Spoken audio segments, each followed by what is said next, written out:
Sir ಮುಂದೆ ಹೋಗಬೇಡಿ ಇಲ್ಲಿಂದ ತಗೊಳ್ಳಿ ಮುಂದೆ ಹೋಗಬೇಡಿ ನಡೀರಪ್ಪ ಸರ್ ಇಲ್ಲಿ ಬೇಡ ಮುಂದೆ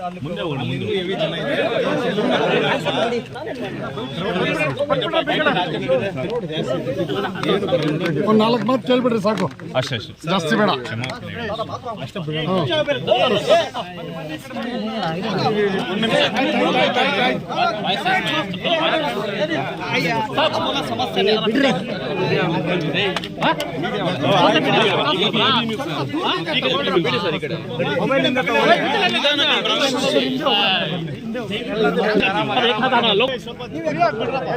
ಸರ್ ಇವಾಗ ಜಾಮೀನು ನೀಡಿದೆ ಸ್ವಲ್ಪ ಬಿಡುಗಡೆ ಆಗ್ತಾ ಇದ್ದೀರಾ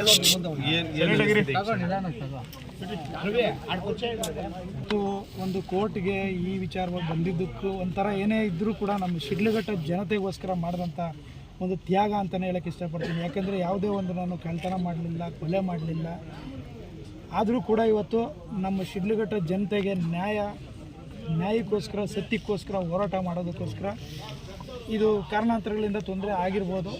ಆದರೂ ಕೂಡ ನಾನು ನ್ಯಾಯಕ್ಕೆ ತಲೆಬಾಗ್ತೀನಿ, ಸತ್ಯಕ್ಕೆ ಗೌರವ ಕೊಡ್ತೀನಿ. ಹಾಗಾಗಿ ಮುಂದಿನ ದಿನಗಳಲ್ಲಿ ನಮ್ಮ ಶಿಡ್ಲಘಟ್ಟ ವಿಧಾನಸಭಾ ಕ್ಷೇತ್ರದಲ್ಲಿ ನಮ್ಮ ಜನತೆಗೆ ಸತ್ಯ ಮತ್ತು ನ್ಯಾಯ ಸಿಗಬೇಕು, ಅದಕ್ಕೆ ಏನೆಲ್ಲ ಹೋರಾಟ ಮಾಡಬೇಕು ಕಾನೂನು ರೀತಿಯ ಹೋರಾಟ ಮಾಡ್ತೀನಿ. ಅದರೊಟ್ಟಿಗೆ ನನಗೆ ಒಂದು ಆತ್ಮಸ್ಥೈರ್ಯ ಧೈರ್ಯವನ್ನು ತುಂಬಿದಂಥ ಎಲ್ಲ ನಮ್ಮ ಶಿಡ್ಲಘಟ್ಟ ವಿಧಾನಸಭಾ ಕ್ಷೇತ್ರದ ಕಾರ್ಯಕರ್ತರಿರ್ಬೋದು, ನನ್ನ ತಂದೆ ತಾಯಂದಿರಿರ್ಬೋದು, ಹಾಗೂ ಅಣ್ಣ ತಮ್ಮಂದ್ರಲ್ಲಿರ್ಬೋದು, ನನ್ನ ಎಲ್ಲ ಮುಖಂಡರುಗಳಿರ್ಬೋದು, ಎಲ್ರಿಗೂ ಕೂಡ ನಾನು ಅವ್ರಿಗೆ ನನ್ನ ಶಿರಬಾಗಿ ನಮಸ್ಕಾರ ಹೇಳೋಕ್ಕೆ ಇಷ್ಟಪಡ್ತೀನಿ.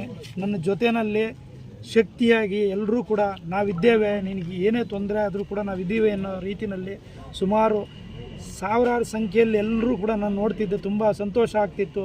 ಅಂದರೆ ಇದೆಲ್ಲ ಆಗಿ ಏನೋ ತೊಂದರೆ ಆಯ್ತೇನೋ ಅನ್ನೋ ಥರನೂ ಅನಿಸ್ತಿತ್ತು. ಆದರೂ ಕೂಡ ನಮ್ಮ ಜನ ಎಲ್ರಿಗೂ ಗೊತ್ತಿದೆ, ನಾನು ಯಾವತ್ತೂ ಕೂಡ ಇಲ್ಲದೇ ಇರೋಂಥದ್ದಕ್ಕೆ ಯಾವುದಕ್ಕೂ ಹೋಗಲಿಲ್ಲ, ಸತ್ಯದ ಪರವಾಗಿ ಹೋರಾಟ ಮಾಡ್ತಿದ್ದೀನಿ. ಕರೋನಾ ಕಷ್ಟ ಕಾಲದಲ್ಲಿ ಇವತ್ತಿನವರೆಗೂ ಏನಾಗಿದೆ ಅಂದರೆ ಇವತ್ತು ಈ ಒಂದು ವಿಚಾರ ಇಡೀ ನಮ್ಮ ರಾಜ್ಯದಾದ್ಯಂತ ದೇಶದಾದ್ಯಂತ ಇವತ್ತಿನ ವಿಚಾರ ಇವತ್ತು ಎಲ್ಲ ಕಡೆ ವೈರಲ್ ಆಗಿದೆ ಅನ್ನೋದು ಗೊತ್ತಾಯ್ತು ನನಗೇನೆಂದರೆ ಇವತ್ತು ಸುಮಾರು ಒಂದು 10 ವರ್ಷಗಳ ಕಾಲದಿಂದ ನಮ್ಮ ಆಂಬ್ಯುಲೆನ್ಸ್ಗಳ ಸೇವೆಯಲ್ಲಿ 25,000ಕ್ಕೂ ಹೆಚ್ಚಿನ ಜನರ ಒಂದು ಜೀವ ಉಳಿಸಿದ್ದೀವಿ. 10 ಆಂಬ್ಯುಲೆನ್ಸ್ಗಳು ಇವತ್ತು ಕೂಡ 24 ಗಂಟೆ ನಿರಂತರವಾಗಿ ಸೇವೆ ಸಲ್ಲಿಸ್ತಾ ಇದ್ದಾವೆ. ಅವರೆಲ್ಲರೂ ಕೂಡ ಹೇಳ್ತಿದ್ದಾರೆ, ನೀವು ಮಾಡಿರೋಂಥ ಒಳ್ಳೆಯ ಕೆಲಸಗಳನ್ನ ಯಾರೂ ಕೂಡ ನಾವು ಮರ್ತಿಲ್ಲ.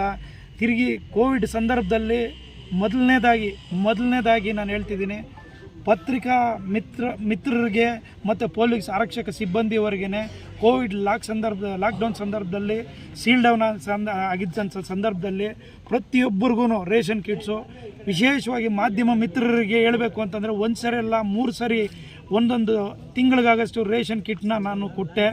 ಇವತ್ತಿರಲಿ ಕಾರಣಾಂತರಗಳಿಂದ ಏನೇ ಒಂದು ತೊಂದರೆ ಆಗಿರ್ಬೋದು, ಆದರೂ ಕೂಡ ನಾನು ಹೇಳ್ತಿದ್ದೀನಿ, ನನಗೆ ಯಾರೆಲ್ಲ ಸಪೋರ್ಟ್ ಮಾಡಿದ್ದಾರೆ ಇರಲಿ, ಅವರು ಇವತ್ತು ಎಲ್ರಿಗೂ ಕೂಡ ನಾನು ಧನ್ಯವಾದಗಳನ್ನ ಹೇಳೋಕ್ಕೆ ಇಷ್ಟಪಡ್ತೀನಿ. ಮುಂದಿನ ದಿನಗಳಲ್ಲಿ ನಮ್ಮ ಶಿಡ್ಲಘಟ್ಟ ನನ್ನ ಕರ್ಮಭೂಮಿ, ನನ್ನ ಏನೇ ಇರಲಿ ಶಿಡ್ಲಘಟ್ಟದ ಜನತೆಗೋಸ್ಕರ ನಾನು ಯಾವತ್ತೂ ಕೂಡ ಸತ್ಯದ ಪರವಾಗಿ ಹೋರಾಟ ಮಾಡೋದಕ್ಕೆ ನಾನು ಸಿದ್ಧವಾಗಿರ್ತೀನಿ. ನನ್ನ ಒಂದು ರಾಜಕೀಯ ಜೀವನದಲ್ಲಿ ಇವತ್ತು ಎಲ್ಲ ನನ್ನ ಮಕ್ಕಳಿರ್ಬೋದು, ನನ್ನ ಶಿಡ್ಲಘಟ್ಟದ ಎಲ್ಲ ನನ್ನ ತಂದೆ ತಾಯಂದಿರಿರ್ಬೋದು, ಸಪೋರ್ಟರ್ಸ್ ಇರ್ಬೋದು, ಕಾರ್ಯಕರ್ತರಿರ್ಬೋದು, ಇವತ್ತು ಎಲ್ಲರೂ ಕೂಡ ತುಂಬ ನೋವು ತಿಂದಿದ್ದಾರೆ. ಆದರೂ ಕೂಡ ಅವ್ರು ಹೇಳೋದೇನೆಂದರೆ, ನೀವು ಯಾವುದೇ ಒಂದು ಮೋಸದ ವಿಚಾರವಾಗಲಿ, ಇಲ್ಲ ಯಾವುದೋ ಒಂದು ಕೊಲೆ ಆಗಲಿ, ಇಲ್ಲ ಒಂದು ದರೋಡೆ ಆಗಲಿ, ಇಲ್ಲ ಒಂದು ಲಂಚದ ಪ್ರಕರಣದಲ್ಲಿ ನೀವು ಹೋಗಿ ಯಾವುದಕ್ಕೂ ಇದಾಗಲಿಲ್ಲ, ಇರಲಿ ಕಾರಣಾಂತರಗಳಿಂದ ಆಗಿರ್ಬೋದು, ಆದರೂ ಕೂಡ ನಿಮ್ಮೊಟ್ಟಿಗೆ ನಾವಿದ್ದೀವಿ, ನೀವು ನಮ್ಮೊಟ್ಟಿಗೆ ಇರಬೇಕು ಅನ್ನೋ ಮಾತನ್ನು ಎಲ್ಲ ಹೇಳ್ತಿದ್ದಾರೆ.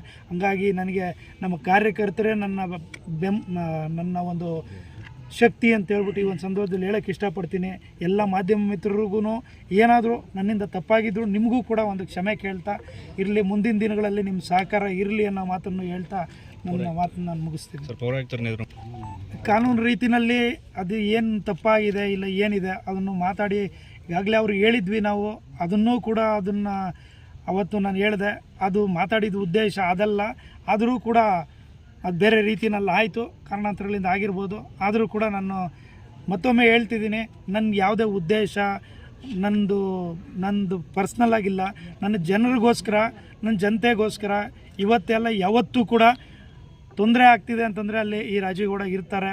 ಜನರ ಪರವಾಗಿ ಹೋರಾಟ ಮಾಡೋದಕ್ಕೆ ಯಾವತ್ತೂ ಸಿದ್ಧವಾಗಿರ್ತಾರೆ ಅನ್ನೋ ಮಾತನ್ನು ಹೇಳಕ್ಕೆ ಇಷ್ಟಪಡ್ತೀನಿ. ಅದನ್ನು ನಮ್ಮ ಹೈಕಮಾಂಡ್ ಅವ್ರ ಹತ್ರ ನಾನು ಹೋಗಿ ನಾನು ರಿಕ್ವೆಸ್ಟ್ ಮಾಡಿದ್ದೀನಿ. ನಾನು ಯಾವುದೇ ವಿಚಾರವಾಗಿ ಪಕ್ಷದ ವಿಚಾರದಲ್ಲಿ ನಾನು ಎಲ್ಲೂ ಕೂಡ ತಂದು ಪಕ್ಷದ ವಿಚಾರದಲ್ಲಿ ಮಾತಾಡಲಿಲ್ಲ. ಆದರೂ ಕೂಡ ನಾನು ಹೋಗಿ ಅದನ್ನ ಏನು ಬೇಕು ನಾನು ನಮ್ಮ ಹೈಕಮಾಂಡ್ ಹತ್ರ ಮಾತಾಡ್ತೀನಿ. ಟಾರ್ಗೆಟ್ ಮಾಡಿದ್ರೆ ಹೆಂಗ್ ಸರ್? ಈಗ ರಾಜಕೀಯವಾಗಿ ಏನಾದ್ರು ಸರ್ ಈ ವಿಚಾರದಲ್ಲಿ ಇರಪ್ಪ ಯಾಕಪ್ಪ ಈಗಲೂ ಇದು ಒಂದು ರಾಜಕೀಯ ಪಿತೂರಿ ಅಂತ ಹೇಳಕ್ಕೆ ಇಷ್ಟಪಡ್ತೀನಿ.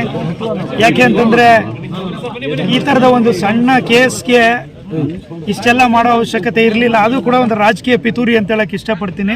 ಇರಲಿ, ಅದು ದೇವ್ರಿದ್ದಾನೆ, ಅವ್ರವ್ರು ಮಾಡಿರೋ ಕರ್ಮ ಅವ್ರು ಅನುಭವಿಸ್ತಾರೆ ಅನ್ನೋ ಮಾತನ್ನು ಹೇಳ್ತಿದ್ದೀನಿ.